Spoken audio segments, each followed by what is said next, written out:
ஞானானந்தமயம் தேவம் நிர்மலஸ்படிகாகிருதியும் ஆதாரம் சர்வ வித்யானாம் ஹயக்ரீவம் உபாஸ்மகே.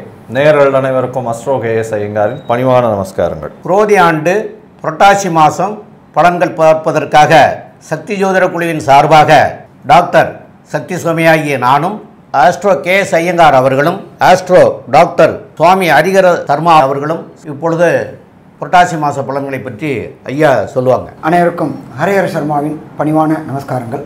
நாம் பொறுத்தளவுக்கு ஒவ்வொரு மாதமும் மாத பலன்கள் பார்க்குறோம், தமிழ் மாத பலன்கள் பார்க்குறோம், அதே போல் ஒவ்வொரு பெயர்ச்சி பலன்களும் பார்க்குறோம். சனி பெயர்ச்சி பலன்கள், ராகு கேது பெயர்ச்சி பலன்கள், குரு பெயர்ச்சி பலன்கள் மற்றும் சனி வக்ர பலன்கள், குரு வக்ர பலன்கள், இதை மாதிரி ஒன்று ஒன்று பார்த்துட்டு வரோம். அது மாதிரி இந்த ட்ரிப்பு நம்ம பார்க்க போகிறது புரட்டாசி மாத பலன்கள். புரட்டாசி அப்படின்னாலே கன்னியா மாதம்னு பேர். கன்னியா மாதம் அப்படின்னாலே பித்திருக்களுடைய மாதம்னு பேர். எப்பொழுதுமே ஒரு குடும்பம் நல்லபடியாக இருக்கணும் அப்படின்னா குலதெய்வ அருள் இருக்கணும். குலதெய்வ அருளுக்கு அடுத்தது பித்திருக்களுடைய அருள் இருக்கணும். பித்திருக்கள் அருள் இல்லை அப்படின்னா அந்த குடும்பத்தில் எந்த விதமான நல்ல தொடக்கமும் நல்ல முன்னேற்றமும் நல்ல செய்கைகளும் நடக்காது. அப்படியேற்பட்ட வசந்த மாதமான கன்னியா மாதம் என்கின்ற தமிழில் புரட்டாசி மாதம் அப்படின்றது பிறக்கணும். நிகழும் மங்களகரமான குரோதி வருஷம் புரட்டாசி மாதம். அதுக்கு சரியான ஆங்கில தேதி அப்படின்றது 17/9/2024. அன்னைக்கு உயர்ந்த கிழமையான செவ்வாய்க்கிழமை மதியம் சற்றேறக்குறைய 2:09 சூரிய பகவானானவர் தன்னுடைய ஆட்சி வீடான சிம்மத்திலிருந்து கன்னிக்கு உள் நுழையிறார். எப்பொழுதுமே உள் நுழையிற மாதம் தான் அந்தந்த மாதத்துடைய தமிழ் மாதம் அப்படிங்கிறோம். அப்படின்ற பொறுத்தளவுக்கு இந்த காலகட்டங்களில் சூரிய பகவான் கன்னியா ராசிக்கு வரார், புரட்டாசி மாதத்துக்கு வரார். சரி, இந்த காலகட்டங்களில் என்னென்ன கிரகங்கள் என்னென்ன நிலையில் இருக்குதோ, இதை தவிர இந்த மாதத்தில் என்னென்ன விசேஷங்கள் இருக்கும் அப்படின்றத பார்ப்போம். காலபுருஷ தத்துவத்தின்படி 2வது ராசியான ரிஷப ராசியில் குரு பகவான் இருக்கிறார். 3வது ராசியான மிதுனத்தில் செவ்வாய் பகவான் இருக்கார். அடுத்தது சிம்மத்தில் புத பகவானும், மாதம் பிறக்கிறதுனால சூரிய பகவான் கன்னியா மாதத்துலையும், நீச்சமடைஞ்ச சுக்கிரனும் கேது பகவானும் கன்னியில் இருக்கிறாங்க. இதை தவிர சனி பகவான் இருக்கிறது அப்படின்றது பொறுத்தளவுக்கு தனது ஆட்சி வீடான கும்பத்தில் ஆட்சி பெற்று இருக்கார். இதில் பார்த்தோம் அப்படின்னாக்க அவர் வக்ரகதியிலையும் இருக்கிறார். இதை தவிர காலபுருஷ தத்துவத்தின் 12ஆம் வீடு அப்படின்றது உயரிய வீடான மீனராசி. மீனராசியில் எம்பெருமான் ராகு இருக்கிறார். இந்த மாதிரி பிளானட்டரி பொசிஷனில் இந்த மாதிரி கிரக நிலவரத்தில் இந்த புரட்டாசி மாதம் ஆரம்பமாகுது. சரி, இந்த புரட்டாசி மாதம் அப்படின்னா என்னென்ன விசேஷங்கள் இருக்குது அப்படின்றத ஃபஸ்ட்டு பார்ப்போமா. புரட்டாசி மாதம் பிறக்கிறது 17/9/2024 செவ்வாய்க்கிழமை. அன்னைக்கு மத்தியானம் 2:09 சூரிய பகவான் கன்னியா ராசியில் வரார். அதுக்கு சூரிய பகவான்றதுனால புரட்டாசி மாதம். அதுக்கு அடுத்தது அப்படின்றத பொறுத்தளவுக்கு 18/9/2024.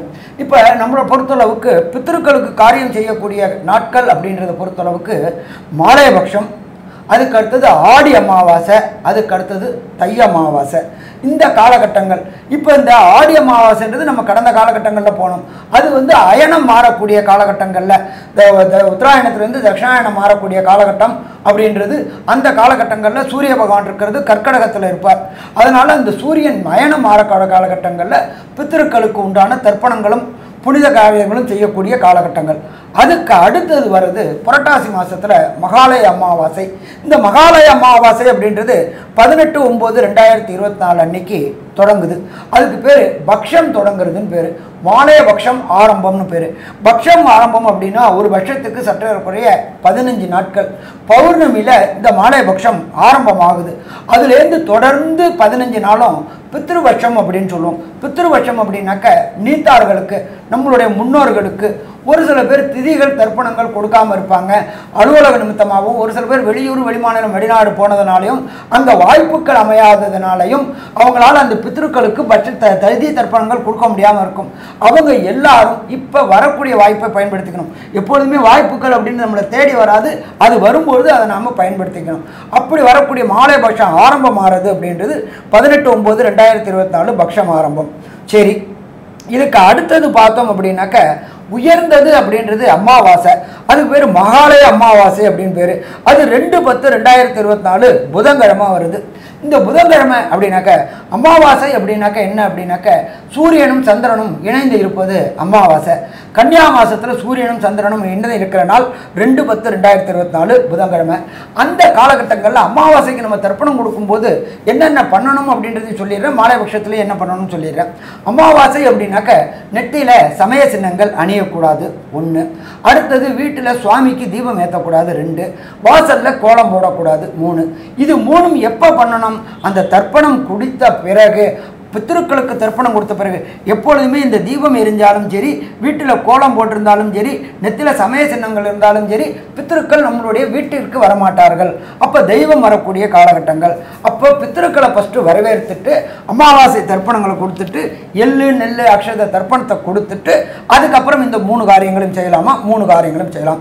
அப்போ இத்தனை காலகட்டங்கள் சாமி, நான் இதை மாதிரி வெளியூர் வெளிமாநிலத்தில் இருந்தேன், எனக்கு அங்கே ஆறு குளங்கள் நதிக்கரைகள் இல்லை, அங்கே தர்ப்பணம் பண்ணுறதுக்கு வச்சு கொடுக்க வாத்தியார் இல்லை, ஐயர் இல்லை அப்படின்னு நினச்சிட்டு இருந்தவங்க எல்லாருமே இந்த மாலை பட்சத்தில் கொடுக்கலாமா? கண்டிப்பாக கொடுக்கலாம். சரி, இதுக்கு அப்புறம் ஒரு சில பேருக்கு எங்கள் அப்பா அம்மா எங்கள் தாத்தா பாட்டி இறந்த திதியே தெரியாது, இறந்த நாள் தான் தெரியும் அப்படின்னு நினைக்கிறவங்களுக்கு 21/9/2024 அது என்ன அப்படின்னு கேட்டிங்கனாக்க மகாபரணி அப்படின்னு பேர். இந்த மகாபரணி நட்சத்திரம், மகாபரணி அன்னைக்கு யார் யாருக்கு இறந்தவங்க நாள், இறந்தவங்க திதி, இறந்த நேரம் எதுவுமே தெரியாதவங்க, நான் வெளியூரில் இருந்தேன், அப்பா எப்போ இறந்தாங்க, எப்போ ஜீவன் போணுச்சுன்னு தெரியாதவங்க அத்தனை பேரும் கொடுக்கக்கூடியது அப்படின்றது மகாபரணி அன்னைக்கு திதியும் தர்ப்பணமும் கொடுத்தா. சரி, இந்த திதி தர்ப்பணம் எங்கே கொடுக்கணும் அப்படின்னாக்க புனித நதிகளாக, அதாவது கங்கை, காவேரி, வைகை இதை மாதிரி இடத்துல கொடுக்கலாம். அதே போல் முக்கூடர்கள் கூடக்கூடிய திரிவேணி சங்கமத்தில் கொடுக்கலாம். அதே போல் புனித தீர்த்தங்களில் ஊரில் உள்ள ஏரி காவேரியில் கொடுக்கலாம். அப்படி எதுவுமே இல்லை சாமி எங்கள் இடத்துல அப்படின்னா வீட்டில் உள்ள கிணறுக்கு பக்கத்தில் அதுவும் ஒரு நீர்நிலை தான், அதுலேயும் கொடுக்கலாமா? கொடுக்கலாம். சரி, இதுக்கு அடுத்தது பார்த்தோம்னாக்க 25/9/2026 மத்தியாஷ்டமி. இந்த மத்தியாஷ்டமி அப்படின்றத பொறுத்தளவுக்கு திதி தர்ப்பணங்கள் தெரியாதவங்க, திதி தர்ப்பணங்கள் கொடுக்காதவங்க, நாங்கள் எங்கள் இதில் இது மாதிரி பண்ணலை அப்படின்னு நினைக்கக்கூடியவங்க அத்தனை பேரும் இந்த 25/9/2026 அன்னைக்கு மத்தியாஷ்டமி அன்னைக்கு இந்த திதியும் தர்ப்பணமும் கொடுத்தா நம்மளுடைய கோத்திரதாயாதிகள் அப்படின்னா சட்டப்படி 64 கோத்திரதாயாதிகள் நம்ம கயாவில் போயிட்டு பல்குர்னி தீர்த்தத்தில் என்ன பண்ணுவோம் அப்படின்னாக்க 64 பிண்ட பிரதானம் பண்ணுவோம். 64 கோத்திரதாயாதிகளுக்கும் பிண்ட பிரதானம் பண்ணுவோம். அது 3 பிண்ட பிரதானம் ஆக்கி ஒரு பிண்ட பிரதானத்தை கோ அப்படின்னாக்க சகல தேவதைகளும் வாசம் செய்கிறது கோவுக்கு கொடுக்கும்போது நம்மளோட பித்திருக்களுக்கு ஆசீர்வாதங்கள் கிடைக்குது. அதுக்கு அடுத்தது 2 பிண்ட பிரதானத்தை விஷ்ணுவோட பாதம், எல்லாமே நாராயணா சமர்ப்பயாமே அப்படின்னு சொல்றது, நாராயணனுக்குள்ளார தான் எல்லாருமே ஐக்கியமாறும். அப்போ அந்த விஷ்ணு பாதத்தில் 2 பிண்டம் வைக்கும்பொழுது நம்மளுடைய கோத்திரதாயாதிகள் அத்தனை 64 கோத்திரதாயாதிகளும் பரமபத வாசலுக்கு போகக்கூடியது. இத்தனை நாளாக அவங்க நம்மளோட வீட்டையே சுற்றிக்கிட்டு இருப்பாங்க. வீட்டில் சுற்றக்கூடாது. ஏன் அப்படின்னு கேட்டிங்கனாக்க வீட்டில் தெய்வம் வாசம் செய்யணுமே தவிர எக்காரணத்தை கொண்டு பித்திருக்கள் அந்த திதி கொடுக்குற அன்னைக்கு வந்துட்டு போனோம், மற்ற நாள் வரக்கூடாது. சரி, இதெல்லாம் முடிஞ்சு போச்சு, பித்திருக்கள் எல்லாம் முடிஞ்சு போச்சு. அடுத்தது சுப நிகழ்வு எல்லாம் ஆரம்பமாக போகுது. எப்போ சுப நிகழ்வு ஆரம்பமாக போகுது? 11/10/2024 நமக்கு வெள்ளிக்கிழமை அன்னைக்கு சரஸ்வதி பூஜை. நம்மளுடைய தொழில் சிறக்கணும், நாம் செய்கின்ற வேலை தொடர் முன்னேற்றம் இருக்கணும் அப்படின்னாக்க சரஸ்வதி பூஜை அன்னைக்கு. அதே நாள்லேயே ஆயுத பூஜையும் இருக்குது. நாம் செய்கின்ற ஒவ்வொரு கருவியும், எழுத்தாளராக இருந்தால் அவங்களுக்கு பேனா, விவசாயி இருந்தால் ஏறு, இது எல்லாத்துக்கும் பூஜை செய்யக்கூடிய காலகட்டங்கள் 11/10/2024 வெள்ளிக்கிழமை. சரி, அதுக்கு அடுத்தது 12/10/2024 அன்னைக்கு விஜயதசமி, முக்கியமான நாள். படிக்கிறக்கூடிய குழந்தைகள் அத்தனை பேருக்கும் புஸ்தகத்தை வச்சு பூஜை பண்ணி அன்னைக்கு வித்யா ஆரம்பம், அன்னைக்கு தான் குழந்தைகள் புதுசாக சேரக்கூடியவங்களுக்கு வித்யா ஆரம்பம் என்ற நாட்களும் தொடங்கக்கூடிய நாள். அப்போ இத்தனை வசந்த காரியங்களும் இந்த கன்னியா மாதம் என்கின்ற புரட்டாசி மாதம் வருது. சரி, இப்போ இதில் பொறுத்தளவுக்கு ஒவ்வொரு ராசிக்கும் என்னென்ன நற்பலன்கள், என்னென்ன பரிகாரங்கள் அப்படின்றத பார்ப்போமா? துலாம், சித்திரை, சுவாதி, விசாகம் இந்த 3 நட்சத்திரம் 9 பாதங்களை கொண்ட ராசி. ராசியின் அதிபதி சுக்கிர பகவான். இந்த புரட்டாசி மாதம் பிறந்ததுலேருந்தே உங்களுக்கு ஒரு பெரிய குதூகலம். என்னையா குதூகலம் அப்படின்னா, ராசிநாதனே ராசியில் ஆட்சி பெற்று போயிருக்கக்கூடிய காலகட்டம். அதாவது 17ஆம் தேதி மாதம் பிறக்கிறது, 19ஆம் தேதி அன்றைக்கி ராசிநாதன் ராசியில் வந்தார். இவ்வளோ நாளாக ராசிநாதன் நீச்சப்பட்டிருந்ததுனால ஒரு சின்ன பயம் இருந்திருக்கும். எதனால் அப்படின்னா, எதிரையாவது விழுந்துருவோமோ, தோற்றுருவோமோ, எங்கேயாவது விழுந்து போயிடுவோமோ அப்படின்ற மாதிரி ஒரு கஷ்டம், மன கிளேசங்கள் இருந்துகிட்டே இருந்திருக்கும். ஆனால் இப்போ பார்த்தீங்கன்னா உங்களுக்கு ஒரு தீர்க்கமான சிந்தனை இருக்கும். நீங்கள் வெற்றி பெறுவீர்கள் அப்படின்ற ஒரு ஒரு மைண்ட் செட் நிச்சயமாக இருக்கக்கூடிய காலகட்டமாக அமையும். ஏன்னா துலா ராசியிலேயே ராசிநாதன் ஆட்சி பெற்று போயிருக்கக்கூடிய காலகட்டம்ன்றதுனால நிச்சயமாக எல்லா விதமான வெற்றிகளும் உங்களுக்கு வந்து சேர்ந்தே தீரும். உங்களுடைய ராசிக்கு பார்த்தீங்கன்னா 12ஆம் இடமும் வலுப்பெற்று போகிறது. 12ஆம் இடம் அப்படின்னு சொல்லக்கூடியது வந்து புதனுடைய வீடு. புதன் ஆட்சி பெற்று போய் மூல திரிகோண வீட்டில் போய் இருக்கிறது பெரிய விசேஷம். 11ஆம் அதிபதியும் 12ஆம் இடத்துல போய் இருக்கார். இதன் மூலியமாக உங்களுடைய குலதெய்வத்தை போய் பார்த்துட்டு வரக்கூடிய வாய்ப்பும், ஏன்னா குரு பார்வை இருக்கிறதும், அது இல்லைன்னா உங்களுடைய அதாவது ஊரில் போய் இந்த மடாதிபதிகள், அதை தவிர சித்தர்கள், இந்த மாதிரியான கோவில்களுக்கு போயிட்டு வர்றது பெரிய விசேஷத்தை உங்களுக்கு கொடுக்கும். இதை தவிர பார்த்தீங்கன்னா இந்த துளாராசிக்காரர்களுக்கு உடல்நிலையில் நல்ல ஏற்றம் இருக்கக்கூடிய காலகட்டம். குழந்தை பிராப்தி ஏற்படக்கூடிய வாய்ப்புகள் மிகவும் அதிகம். ஏன்னா 5ஆம் இடத்துல சனி பகவான் வக்கரகதியில் ஆட்சி பெற்று போயிருக்கிறது பெரிய விசேஷம். இதனால் வந்து குழந்தை இல்லாதவர்களுக்கு குழந்தை பிராப்தி ஏற்படக்கூடிய பாக்கியம் இந்த மாதத்தில் வரக்கூடும். பொதுவாகவே இந்த மாசப்பலன் சொல்லும் பொழுது பார்த்தாலேயானால் சூரியன், செவ்வாய், புதன் மற்றும் சுக்கிரன் இந்த 4 கிரகங்களுடைய மாற்றங்களை வச்சு சொல்லுவோம். இந்த மாதத்தில் பார்த்தாலேயானால் சூரியனும் புதனும் உங்களுடைய ராசிக்கு 12ஆம் இடத்துல இருக்கிறதும், ராசியிலேயே சுக்கிர பகவான் இருக்கிறதும் பெரிய ஏற்றம். உங்களுடைய ராசிக்கு 9ஆம் இடத்துல வந்து 7ஆம் அதிபதி போய் இருக்கிறதன் மூலியமாக பார்ட்னர்ஷிப் பிஸ்னஸில் பெரிய ஏற்றம் கிடைக்கக்கூடிய காலகட்டம். தந்தையின் மூலியமாக உங்களுக்கு வந்து பணவரவு வரக்கூடிய வாய்ப்புகள் நிச்சயமாக உண்டு. இந்த மாதத்தில் பார்த்தாலேயானால் பண வரவிற்கு பஞ்சம் இருக்காது. உங்களுடைய வெற்றிகள் நிச்சயமாக எழுதி வைக்கப்படும். நல்ல ஒரு ஏற்றத்தோடு இருக்கக்கூடிய காலகட்டமாக இந்த மாதம் அமைய போகிறது. இந்த மாதத்தில் உங்களுக்கு உண்டான தொழில் எப்படி இருக்கும், பார்ட்னர்ஷிப் தொழில் எப்படி இருக்கும், அது தவிர வேலை எப்படி இருக்கும் அப்படின்றத பற்றி ஐயா ஹரிஹர சர்மா கிட்ட கேட்போம். ஐயா நல்லா அற்புதமாக சொன்னீங்க. ஃபஸ்ட்டு தொழில் அப்படின்னாக்க தனக்காரனுடைய ஆதரவு இருக்கணும். தனக்காரனான குரு பகவான் உங்களுடைய 12ஆம் இடத்தை தன்னுடைய விசேஷ பார்வையினால் செலுத்துகிறாரு.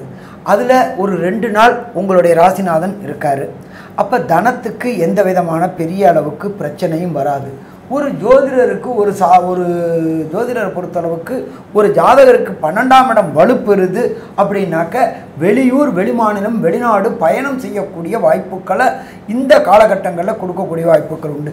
தனக்காரனான குரு ராசிக்கு 8ல் இருந்தாலும் அப்போ வெளியூர், வெளிமாநிலம், வெளிநாடு தொடர்பு ஏற்படும். சரி, எதற்காக தொடர்பு ஏற்படும்? உயர்கல்விக்காக போகிறதுக்கு உண்டான தொடர்பு ஏற்படும். சரி, அடுத்தது வேலை நிமித்தமாக டெப்டேஷன் வேலை, ஐடி செக்டாரில் வேலை பார்க்குறவங்களுக்கு டெப்டேஷன் வேலை போடுவாங்க. அப்போ அந்த டெப்டேஷன் வேலை போடும்போது இங்கே வாங்குற மாதிரி சம்பளம் 4 மடங்கு சம்பளம் வாங்கும். அப்போ அது போல் இருக்கிற கடன்களை அடைக்கக்கூடிய வாய்ப்புகளும் உண்டு. அதே போல் அந்நிய தேசங்களில் பொறுத்தளவுக்கு உங்களுக்கு ராசிக்கு 6ல் பொறுத்தளவுக்கு ராகு பகவான் இருக்கிறார். அந்நிய மொழி, அந்நிய மதம் சேர்ந்தவங்களோட தொடர்பு ஏற்பட்டு அந்நிய தேசங்களில் உங்களுடைய தொழிலை விஸ்தீரணம் பண்ணக்கூடியது.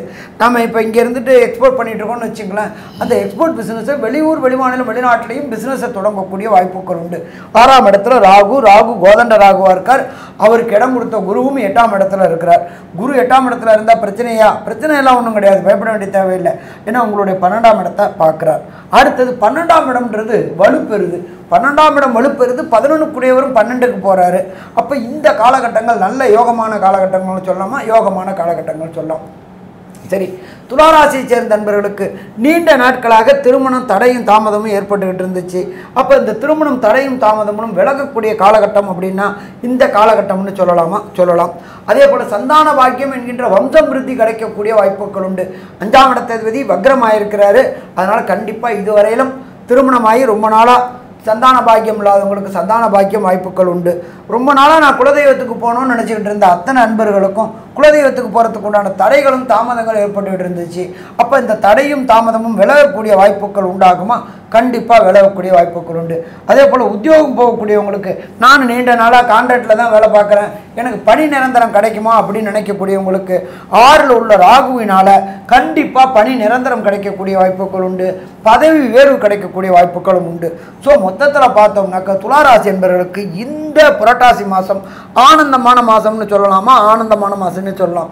சரி, இந்த 30 நாளில் ஒரு சில நாட்கள் சுபகாரியங்கள், வெளியூர், வெளிமாநிலம் பயணம் தவிர்க்கக்கூடிய நாள் அப்படின்றது சந்திராசிரம தினங்கள். அந்த சந்திராசிரம தினங்கள் எவைன்றதை நம்ம ஐயா சக்தி சோமையா சொல்லுவாங்க. அதே போல் இந்த காலகட்டங்கள் அப்படின்றது பட்சம் உள்ள நாள், மகாலய பட்சம் உள்ள நாள். மகாலய பட்சம்னா பித்ருபட்சம் உள்ள நாள். அப்போ பித்ருக்களுடைய ஆசீர்வாதம் கிடைக்கிறதுக்கு எந்த கோயிலில் போய் என்ன பரிகாரம் செய்யணுன்றதையும் நம்ம டாக்டர் ஐயா சக்தி சோமையா அவங்க விரிவாகவும் விளக்கமாகவும் சொல்லுவாங்க. ரொம்ப அற்புதமாக தெளிவாக சொன்னீங்க ஐயா. இதில் இந்த சந்திராஷ்டம தினங்கள் அப்படின்னு சொல்லக்கூடியது துளாராசிக்காரர்களுக்கு 22/9/2024 ஞாயிற்றுக்கிழமை பகல் 12 மணி 19 நிமிஷத்துக்கு ஆரம்பமாகுது.